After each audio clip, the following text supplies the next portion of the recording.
Good afternoon. Good afternoon. Welcome to Discover. I know it's a late afternoon session, but hopefully you're excited. We're going to spend the next 60 minutes talking about computational fluid dynamics and the role of AI. No, just kidding. By introduction, my name is Brian Thompson. I lead product management for HPE's private cloud portfolio.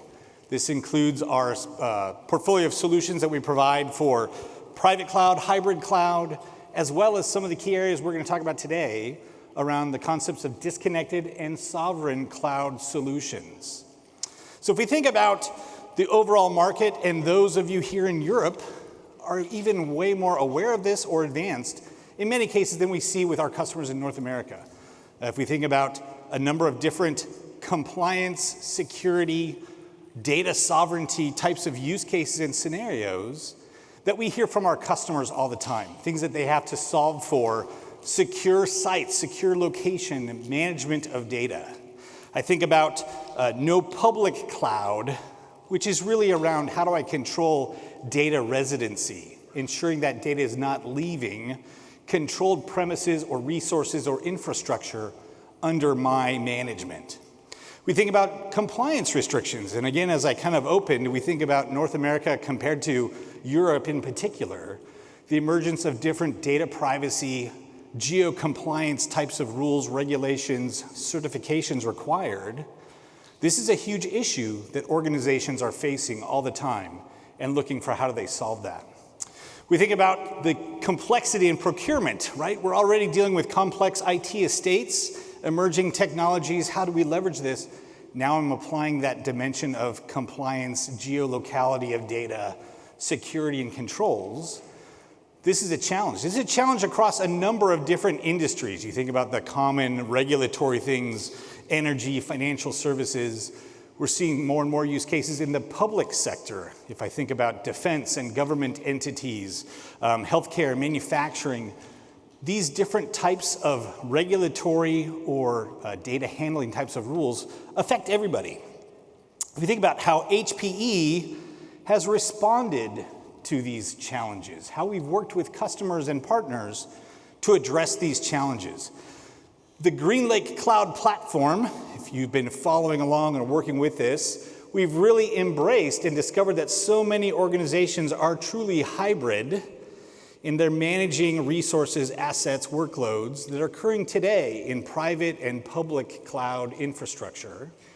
And so we've really embraced that hybrid by design concept. And you think about the GreenLake Cloud Platform and the portfolio of services and solutions that we're delivering are designed to serve that need. 2 years ago, we launched our Private Cloud Enterprise solution, which was really focused on how do I deliver that cloud experience to a customer, to a partner, to deliver to their users, giving them that public cloud experience to self-service, manage workloads, deploy and manage all those different cloud primitives, yet delivered in a form factor that could be deployed where they need it to be, on-prem, in an edge location, in co-location, single tenant, provided for that customer. That is inherently a hybrid cloud solution, though. We think about its access and connectivity to the GreenLake Cloud Platform. We think about the nature of enabling hybrid cloud experiences from that, where I can provision across private or public resources with that same single pane of glass. Now, over the last year, and those of you that might have attended Antonio's keynote earlier today, he alluded to this work that we've been doing to enable a fully disconnected or air-gapped experience, solving for the most complex use case. These early lighthouse customers, I would call them, were literally government entities, defense agencies, where they have very explicit no public internet, no external network connectivity requirements. So we've taken that private cloud experience. How do I now serve a fully disconnected solution, enabling us to serve the needs of those industries, those customers, where they cannot have any type of external connectivity? Solving for that use case has also then paved the way as we work with partners to deliver and solve for sovereign cloud use cases and scenarios. If I can deliver that cloud experience without requiring connectivity to public cloud instances, Now I can actually deliver that experience where I can control 100% the data locality, the sovereignty, the access that different users would have to that data. So as I mentioned again, we focused on solving the most complex problem first. How do I actually take the GreenLake Cloud Platform, a publicly accessible, centralized service that delivers core services for HPE's portfolio of GreenLake offerings? Things like identity, device registration, telemetry services, billing and metering, consumption analytics data. There's a wealth of capabilities that we deliver through the GreenLake Cloud Platform.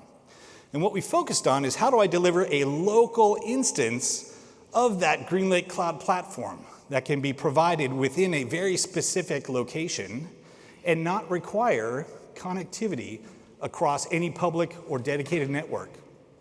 Solving that use case has enabled us to deliver that private cloud experience in a fully disconnected, air-gapped solution.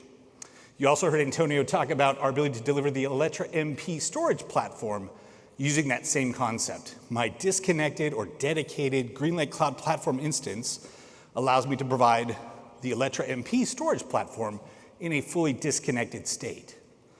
Now, if I take that complex use case, now I can use and leverage the power of partners. How do I deliver a sovereign cloud experience where that same dedicated local instance of the private cloud platform can be deployed within a specific geopolitical boundary, within facilities and operated by personnel who have the appropriate security clearance, nationalization?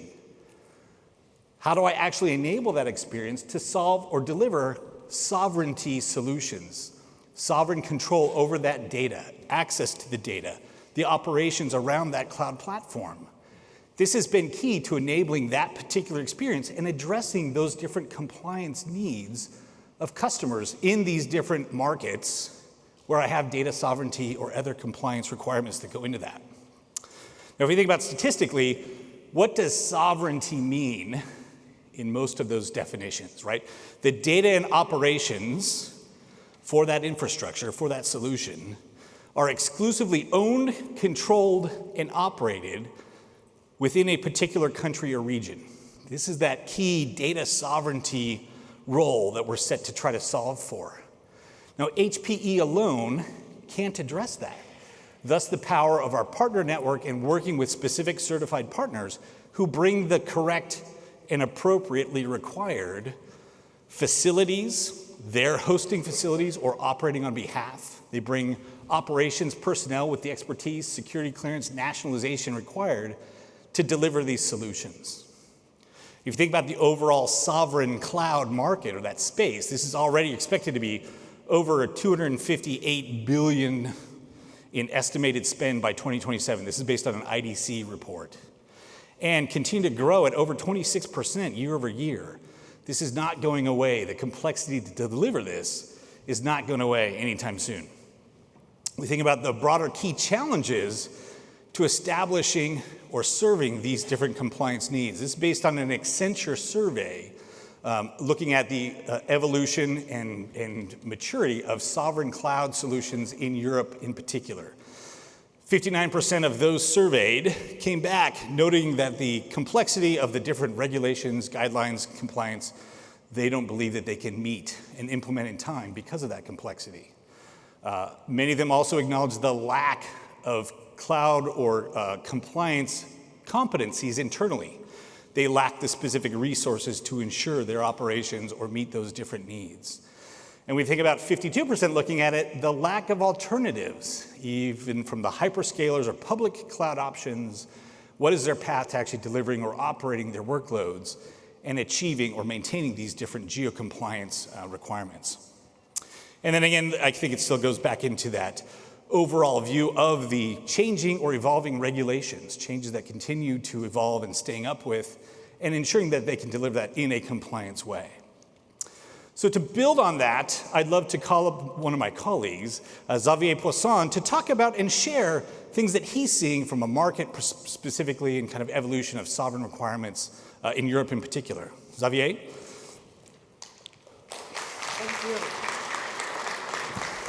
Thank you, Brian. So I'm Xavier Poisson. I'm leading the service provider business worldwide at Hewlett-Packard Enterprise and looking at the specific of every single geography in order that with service providers we can answer new needs of the market. And sovereignty is part of one of these needs.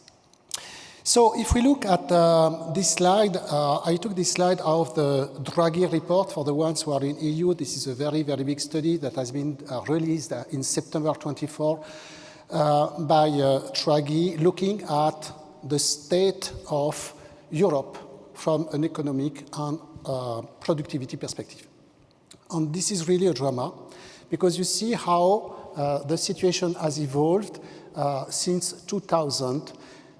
The weakness of the EU tech sector and tech adoption has been seen as the main reason for the relative productivity decline in Europe. So out of that, we need to put in perspective what is behind. If you look at the data, 70% of the new value created in the world economy in the next 10 years will be digitally enabled. So the risk for EU to really fall down, because we rely at quite 80% on third parties for this digital enablement and capabilities for our digital transformation, is absolutely huge. Just one interesting stat. Draghi calls the data value loss of Europe, meaning all the amount of EU data transferred to other countries. And this accounts for 90% of the European data. So, yes, there is an issue, because if you want to grow your productivity, use technology to do it, but the cloud services are done outside your country and your data are exiting your region, there is an issue. So there is a room to act on that. So regulation has been acting on that, has started to play a role on that.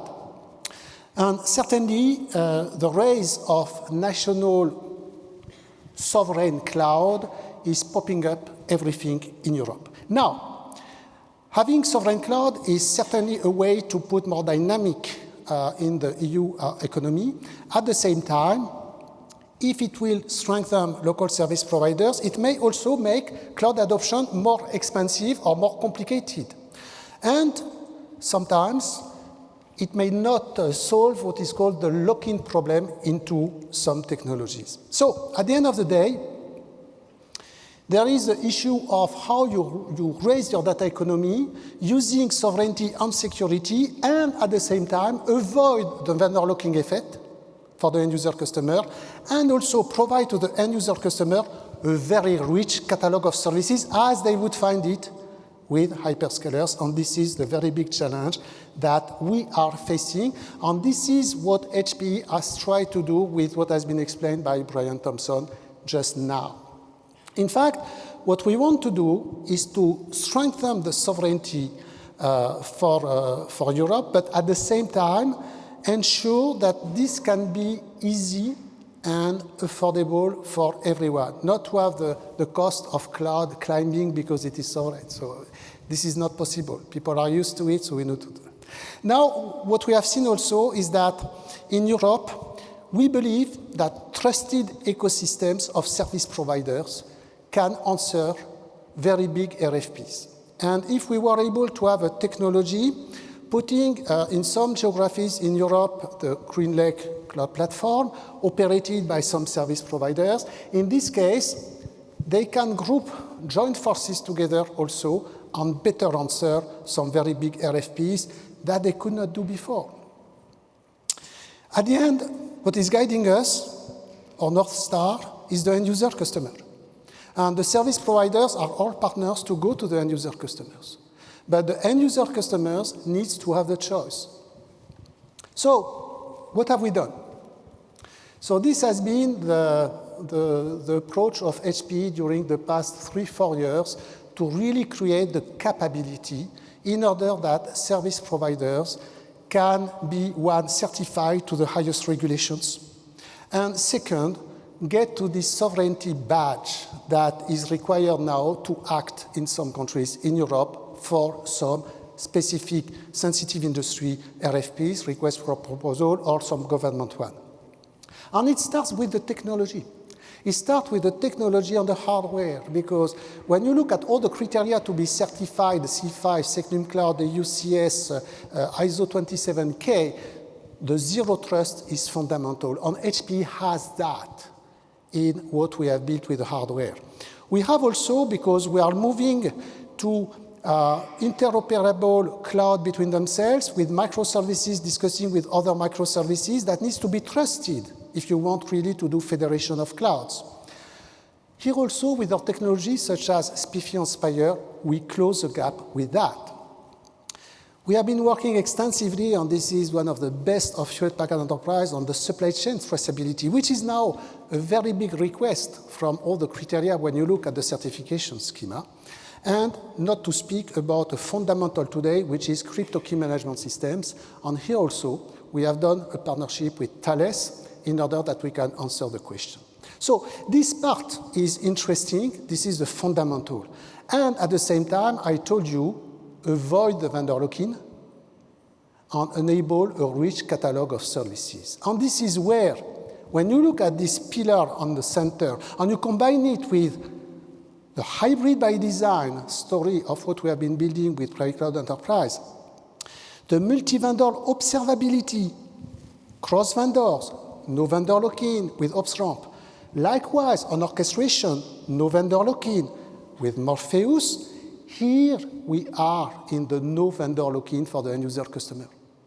And so the service providers can entrust, also start with us, but they know they are not locked in with Hewlett-Packard Enterprise. They can move on, because this tooling, as was explained in different sessions here, are really multi-vendor.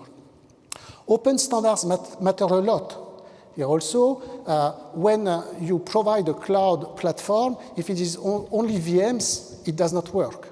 Okay? If you are able to provide a platform that is able to handle not only the VMs on different kind of VMs, but also bare metal, KVM, containers, here also you do not lock in your customer and you offer the capability to build a rich catalog of services. This is also what we have done with Private Cloud Enterprise. Last but not least, data. If you think about sovereignty, one of the key criteria for the sovereignty is, what do you do with my data?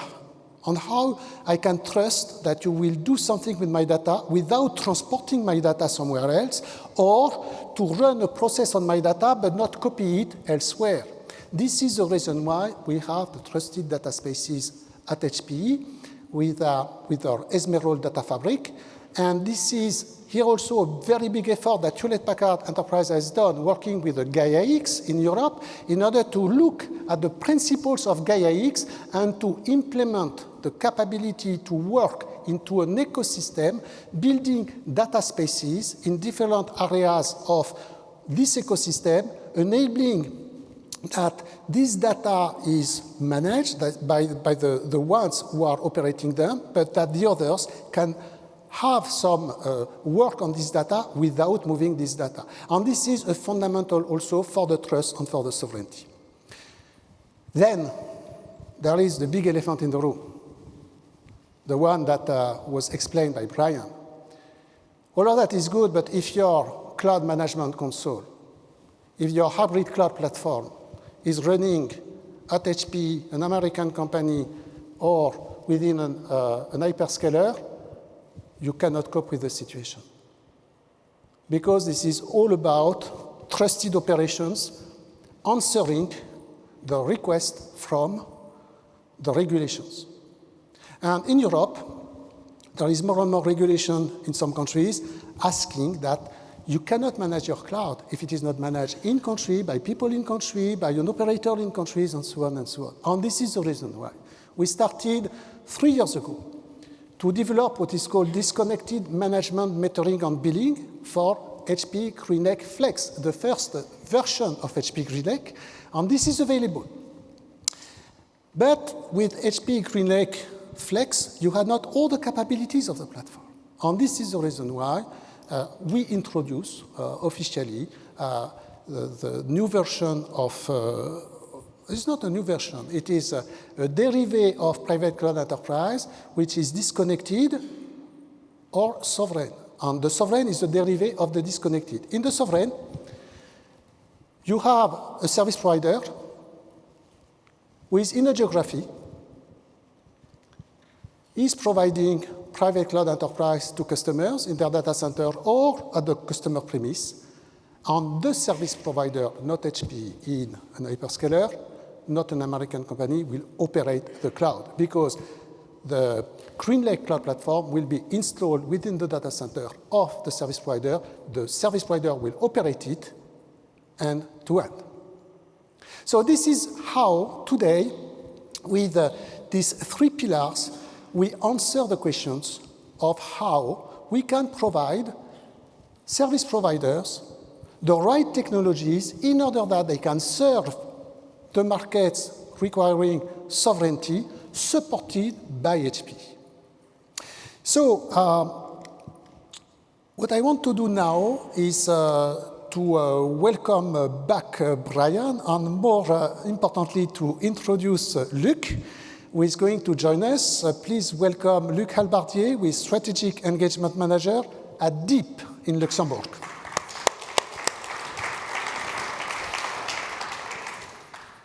Luc, welcome to Discover. Well, welcome for having me here. Oh, that's great. Maybe introduce yourself and tell a little bit about your organization and your role. Yeah, so I'm Strategic Engagement Manager at Deep. Two things bright new for me. Deep is only 3 months old as a company. We emerged from the Post Telecom organization, the incumbent telco in Luxembourg, and we joined forces with other affiliate companies to bring ICT services in telecom, of course, starting from that, but cloud, data and AI, and cyber to the market. So this is what we do. Great. Well, you're definitely in the right spot here, I think. I'm curious, obviously you heard myself and Xavier speak about the trends that we're seeing. What are you seeing in your customer engagements and in regards to digital sovereignty and trust throughout Europe? We see a lot of interest. Because of course people, and more recently with the elections in the US and, Sure. and the decision, so people are concerned. And I think in terms of trends, most probably AI is going to be the key driver because AI means data and data means my crown jewels. So of course I want to make sure that my data is stored safely, that I have control about the data, that I know who is doing what with my data.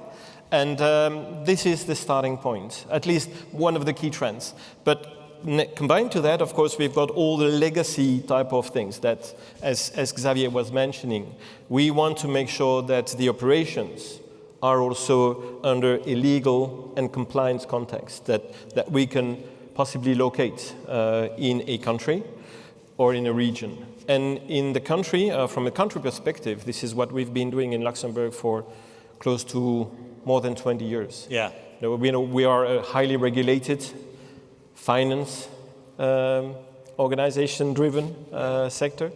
And in that domain, the regulation that we see coming up globally, DORA, if we mention that one, looks like for us just an evolution of what we've done the last 20 years. So we know what sovereign means. Yeah. And on our hands, also at Deep, we even know more because Deep is state-owned organization. So we are the state. So we have to defend the state. We have to provide services to the state, to the citizens. So we have this combination of those two things that, okay, we see the new trends that drive sovereignty, and we see also the evolution of the past trends in Luxembourg that are now extending more globally into EU that are also requiring sovereign requirements. It's amazing how it all starts with and ends with data. Yeah. Data locality, access to that data. And then if we think about the emerging, you mentioned AI, which I think this is another key thing too. You heard even in Antonio's keynote talking about those core tenets of is the data secure, is it used responsibly? All this I think permeates across that. Xavier, shifting to you, and actually Luc, I'll ask you the same question. In your engagement with partners, with customers across this, are you seeing, or how are you seeing changes? You mentioned in your slides earlier, the ability to respond to larger RFPs. I'm curious if there are trends in those RFPs that you're seeing So this is very interesting because first we have something at HP with service providers for the certified service providers, Partner Ready Vantage or Partner Ready for Service Provider. We consider them as the cloud, the public cloud, the real public cloud in this case, with cloud services, IaaS, PaaS, SaaS services to serve our customers. And we co-sell with them on the market. Okay, so this is the beauty at HP. We can co-sell with the service provider on the market. I can tell you that in the past 18 months, I received requests from the field in the different countries in Europe, probably 20, 25 RFPs that HP could not answer anymore because of what was asked in the RFP if we wanted to answer with HP GreenLake. It was not possible because it was written. I want the operations to be done by people, I don't know, in France, in Germany, and so on, in Europe, by companies who have a certain amount of equity, which is European. And in this case, we could not answer directly because, we are not compliant. And the work we have done is really to partner with some key service providers to find a way together, which is, in the DNA of HP, we partner first, together to answer to these RFPs.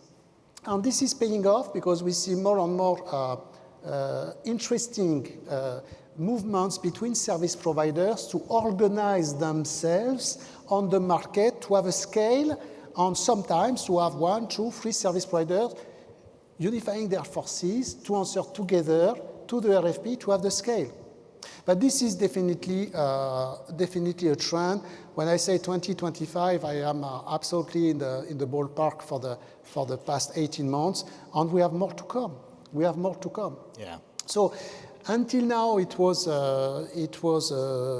possible to do that with when we had HP GreenLake, with HP GreenLake Flex, with the disconnected, but we had not the real capability, to have the GreenLake platform with all the richness of these features that you have shown and that was shown in some previous sessions, to really give to the service providers and at the end to the end user customers the right simplifications of their operations, the real cloud experience, and so on. So this is a bit the trend I see on the market. Yeah, it's interesting, and I think you touched on this. It's not just the technology to enable sovereign cloud, but it really is that operator role, that operator experience and expertise that comes into it. Luke, curious, you mentioned early on, right? We were kind of talking about trends that you're seeing in Europe, and you mentioned interest is there in every conversation. How is that translated, or what are you seeing in formal RFPs, request to tender type of responses?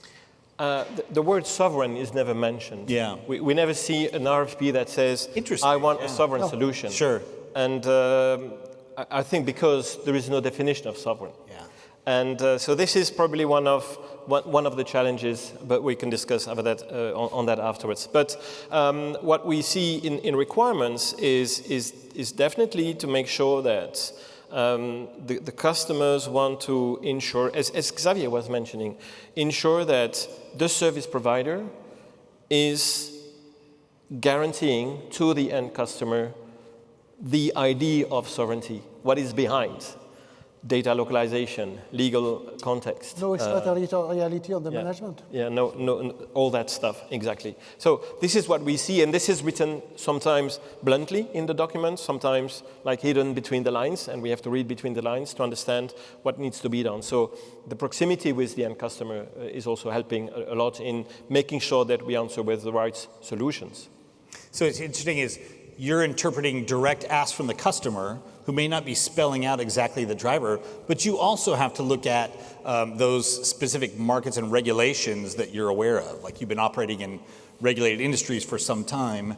Is there, how does that work? How are you addressing that and trying to bring that together of those specific regulations, requirements, whether asked or unasked by the customer and understanding their space? Well, there, of course, it's very important that we partner with the right technology partners that understands the same things as we do understand, and this is exactly why we've been working with HPE on those topics. So from that perspective, we definitely understand that what is within the document, the RFP, if we talk about an RFP, or the customer's request, written down bluntly or not written down bluntly, that we can answer to those things. And that we have also the technology that can evolve, because there is no one size fits all. We know Very it. true. And definitely when we talk about private and sovereign. So we need to make sure that we can sit together with the partner, making sure that we can also sit together with, as you mentioned, sometimes other partners. And if I'm sitting here, it's because I'm also representing a consortium that is actually being built up to answer a specific EU sovereign cloud work use case. Yeah. And this is what we need to do. We need to be creative. We need to, move the walls of what we've been doing in the past to make sure that now we can also answer those new requirements, new requests from the market. What's interesting is it's not a static point in time answer, right? These all continue to evolve. Some of the emerging regulations or changes continue to evolve with that, right? And I think that's the value of this partnership, even internally. Xavier, you've been a great partner to as a product organization, kind of helping that. I'm curious, as you start to look across this, how do you think about the requirements that HPE needs to help our partners address these types of emerging? So you have different kind of requirements. You have the operational requirements that I was discussing before, meaning that to accept the fact that some countries will never accept that the management platform is done in AWS or Azure or within an American company. This is one topic, but this is operations, that's all. Now, when you look at the EUCS framework that is in discussion today, which has not been yet approved, but what is in discussion at the EU Commission with the different levels of cybersecurity schema. When you look at C5, when you look at Secnum Cloud in France, or even when you look at ISO 27K range of, these are probably, if I take Secnum Cloud, 500 control points. 500 control points, not speaking about the operations. Sure. So these control points may vary upon crypto, as I was saying, residency of data, how is your data center, where is it redundant, blah, blah, blah, blah, blah. So you have all these technical questions that we need to help to answer. So when I come to Brian and say to Brian, you need to design for me a disconnected PC in order I can answer with my service providers on the market with the sovereign version, it comes with this list. And the product manager of Brian has this list in his hands. It does not mean that we can comply to everything at first release. It does not mean that we can be compliant to Secnum Cloud or UCS because we have not this management. But we give to the service providers all the ingredients. And what is planned, and you know that very well, is that, and thank you for that, because I need to say that at HPE, there is a very, very big commitment to listen to the market. I tell you, with Brian, we know each other for long. It took a bit of time that everyone could understand what we need to do, but when we decided to do it, we just did it. And what is interesting now, coming to what you asked me, the team of Brian Thompson is now entering into, okay, can I certify ISO 27K, cloud system, PC, private cloud system, private cloud enterprise, disconnected in 27K? Can we do that or not? At which level we can do it in order that the service provider after can do their certification 27K far more easily? The other question we have is, okay, SOCs. Should we do something on SOCs? It may matter. So we go beyond the fact of just saying, okay, we have done the job because the operations is done by a service provider. No, we go to the details. When I was pointing to you the Zero Trust framework, this is a key element of a lot of these 500 control points that exist in the Secnum Cloud or in C5 or in EUCS certification schema. So we spend the time on that. And as we grow, Sometimes we cannot feel everything, so the partner and the service provider can, because they have the means or complementary things, or they can patch, with the people and operations what we cannot fully automate and demonstrate. And in this case, yes, we can comply. So it is a journey. But I cannot but thank HP, because I believe in sovereignty for a long period of time. For the ones who know me, I created Cloud 28 Plus long time ago, working with service providers just to make it happen that service providers can be successful in Europe, and HP has just done it. HP has just done it, guys. The solution that we have here for service providers is excellent. Now, not everyone will do it, I can tell you.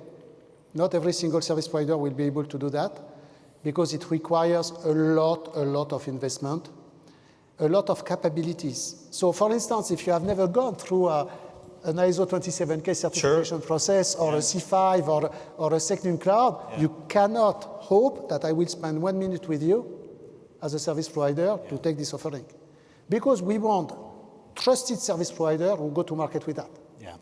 We don't want that by chance someone becomes like that. Because we know what it means for a service provider to meet these requirements. Yeah. And this is for them a lot of investment internally. Look, you know that very well. You went through some certifications, your people, everything that you need to do, your processes, how you need to document everything. Indeed. No, indeed, it's complex, and working with HP on that domain is also bringing value, because, as said before, you understand what we want. Yeah. Xavier is moving all this information back to you, the product group, so that at least you've got this needs, the demands, so that you understand and you adjust the product. And we've seen how flexible you've been over the past 6 to 8 months, I would say. Yeah. Because it's not been like, okay, it's done, finished, move to the next. No, it's not finished. And it's not finished yet, we know, but we know that we engage together on doing this a success for everybody. It is interesting, to go back to some of these standards, like 500 control points. I don't have the ability to build a product that will turnkey meet that certification, because it goes beyond the technology. I think it goes back to that spirit of that partnership and how do I actually deliver that end experience. What we can do is ensure that we're providing the technology that doesn't negate or prevent a partner from attaining that certification, operating to that specification. And that's where we're heavily focused through this type of a partnership to collaborate on that. And it is a journey, right? Things keep changing. But our ability to partner with you and focus on how do we deliver the underpinning technology with the requisite security controls, zero trust architecture, encryption, all the components that are required, that the ingredients, Xavier, which I think you used, which I think is the right example, where our trusted chef can mix those ingredients and actually deliver the end experience that we're trying to provide to meet those needs. Luke, if you think about this in a space working, HP is one of your partners, how do you see HP differentiating in this area? I think I said it a few times already, but first is the long-term relationship. We've been partnering with HPE a long time, starting from the on-prem legacy world and moving more and more into cloud services. So this is the first thing, because we're talking about sovereignty, which is built on trust, and we need to trust each other to make sure that we can deliver. This is the first thing. The second one is the way we moved into first thoughts about, okay, when we saw this RFP some time ago, you went through it, we went through it, and at some point we said, right, we need to talk to one another, and not only to one another, we need to talk to others, because alone, as you said before, Xavier, we cannot do it. You can't do it, I can't do it, my competition can't do it, but maybe together, then looking into this new world, how can we address those requirements? And that was something that made us move from PCE to PCE sovereign. Yeah. Okay? Because we had these obligations to cover multiple regions, to make sure that we are fully under EU companies from a funding perspective, but also from an operational perspective. We had distance issue for us in Luxembourg because distance is, Sure. something we cannot address sometimes Right. in terms of having two data centers. 500 kilometers, 500 probably kilometers tougher. between the two Yeah. data centers doesn't fit. So, I mean, all those things were where we started with HPE, where we ended up in this consortium, and where we saw that, okay, PCE Sovereign is the right tool. And exactly as Xavier was saying, there is no other option. Yeah. We have no other option. It's not that it's a choice by default, huh? Guys, no, I'm not saying that. But because now you have understood this requirement, because you have addressed it from a product perspective and a technology perspective, and you're also evolving with now Morpheus and OpsRamp, makes it really, sexy to move to the next step. Yeah. No, it's interesting that the trust and the partnership that you emphasize, I think it goes back to maybe a recurring theme is it's nothing that HPE alone can be successful in delivering this. It is the value of these partnerships and what that better together story that kind of comes to the table. There is one thing that I wanted to add also. It's the collaboration we've had with HPE is really open. Now it's open from the technology because we see that sometimes it's open source technology being used. It's open in the way that, okay, guys, you're taking the wrong direction. Please listen to us. Yeah. Okay. And it's also open in the way that, okay, we need to evolve, and you are evolving together with us to make the solution, the product, fit to the market demand. Yeah. And what is interesting, this is for the end user customers that I will say these words now. If I am an end user customer and I want, because I am in a sensitive industry or I am in government or a public sector and so on. So most of the time I have the choice to either to build or to consume. And most of the people are used to consume because a lot of people have been using hybrid, public cloud, and so on and so on. And there is a habit there to do that. Now I believe, Brian, that we have come to a point when interest, we can say to an end user customer, if you go with a partner who has built that with us, it will work. Yeah. And one very important point, I believe, is that we did not design this only the security. Okay, the security and trust, and the ability that the technology can help to comply to the certification. This is one topic. But what we have done, what you have done with your teams, to have a platform that can embrace on bare metal, on virtualization, on another virtualization, on containers, and have it fully automated, and have, the capability to orchestrate, to be orchestrated by a platform like Morpheus, this is fantastic. And in this case, a service provider can jump on it in trust, because the reduction of the cost of its own operation will be enormous. Yeah. And at this, when we do that, normally, the price of the cloud service delivered by the service provider in a trusted capability should be competitive with what the end user customer used to consume in an hyperscaler and so on. And this is our destination, this is our target, really to make that the cloud services portfolio on price delivered by a trusted service provider powered by HPE Private Cloud Enterprise Sovereign is matching the economics that is being requested in order that this digital transformation, digital economy, because this is a GDP at the end, in Europe can flourish. This is it. It's interesting you mentioned that. I think this kind of goes back to, you even alluded to, why as a customer would I not just try to build this solution myself? And I honestly believe, because this has been a core tenet to our private cloud portfolio to start with, is how do you provide a compelling total cost of ownership to the customer?